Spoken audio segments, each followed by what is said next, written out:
Nag-iwan ng pinsala sa mga istruktura sa Sarangani at Karatig Lalawigan ang lindol na tumama sa Mindanao nitong Sabado. Isa sa mga napuruhan ang pantalan sa bayan ng Glan. Makibalita tayo kay Bam Alegre.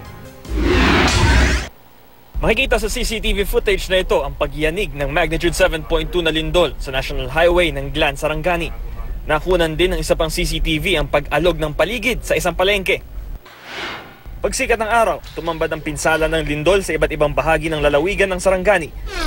Isa sa mga napuruhan sa bayan ng Glan, ang kanilang pantalan. Humiwalay at lumubog ng 15 sentimetro ang isang bahagi ng Glan Port. Nagkabitak-bitak din ang gusaling ito ng Philippine Ports Authority kahit noong 2016 lang ito nagawa. Hindi rin nakaligtas sa pinsala ang munisipyo ng Glan, istasyon ng pulis at community hospital. Dito nagpapagaling ang 16 anyos na buntis na nahulog mula sa sasakyan sa gitna ng evacuation. Sa Pacman Village naman sa Barangay Tango, di naligtas tirahan ng mga bahay ng 3 pamilya.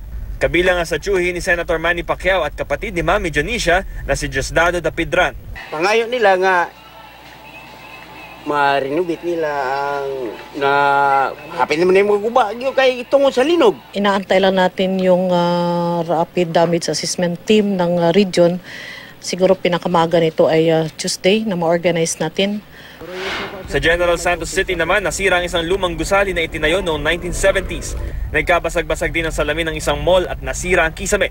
Nabitak din ang dingding at nasira ang tubo ng tubig na nakabaon sa gilid ng City Hall. Hindi nakaligtas sa pinsala ang bayan ng Arakan sa Cotabato. Halos hindi na madaanan ng kalsadang ito sa Barangay Badiangon. Nagkaroon kasi ito ng malalaking bitak. Apektado ang mga magsasaka na hindi mabiyahe ang kanilang mga ani para maibenta sa Kidapawan City. Kaya panawagan ng mga residente, maayos sana agad ang kanilang kalsada. Bam Alegre, GMA News.